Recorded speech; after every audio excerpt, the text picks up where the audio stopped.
Playing pinball is one of the most favorite pastimes of the youth of America. At least, it was back in the 1930s, before the federal and state government took extreme measures to take this game away from the children and to attempt to ban it outright.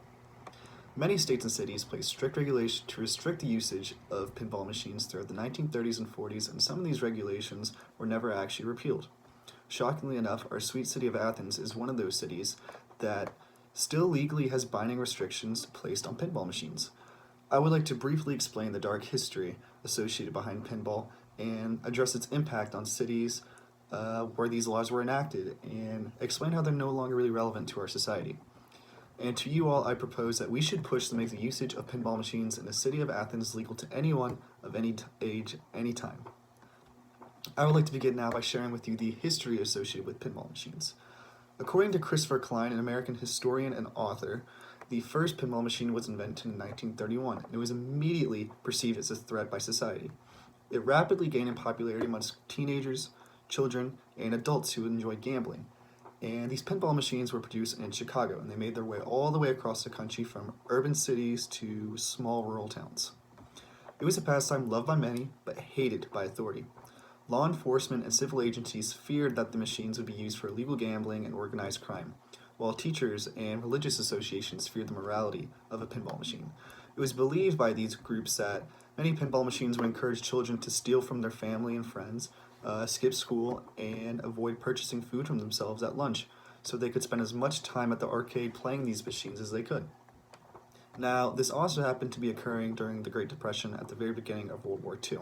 So state leaders were willing to argue that the metal necessary to produce the pinball machines and the money that would profit from these machines should be contributing to the war effort and not gambling addictions. Using these arguments, pinball machines were made illegal or heavily regulated all throughout the country. Cities like New York, Los Angeles, and New Orleans banned machines outright and sent police to raid facilities who had these machines. Other cities, such as Athens, Georgia, or Washington, D.C., simply regulated the hours these machines could be used, and they created a large social stigma against these machines, making them perceived to be just as rebellious as drinking or smoking. There was such a bad stigma associated with pinball machines that during John F. Kennedy's presidential campaign, an image of him standing next to a pinball machine was used to slander his image. During the age of arcades in the 1970s and 1980s, pinball machines were once again made legal and unregulated in most cities in America, but still not Athens, Georgia.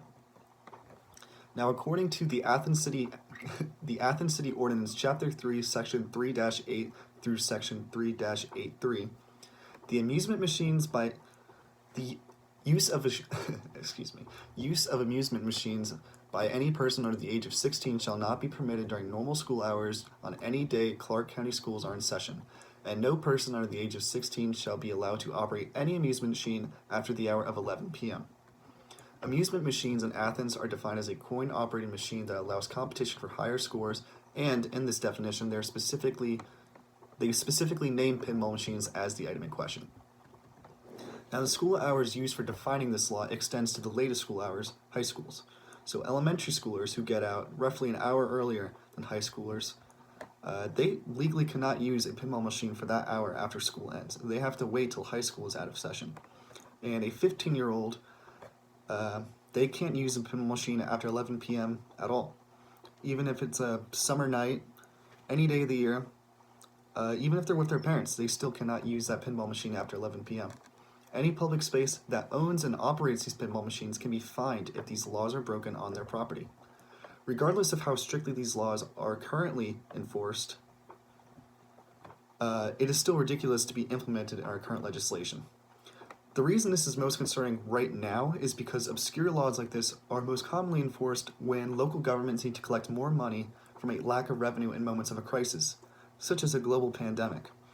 When the Athens Clark County government needs to when the Athens Clark County government begins to stream less revenue from this crisis, laws with strange technicalities such as this one can and will be used against local businesses who have not been made aware of it.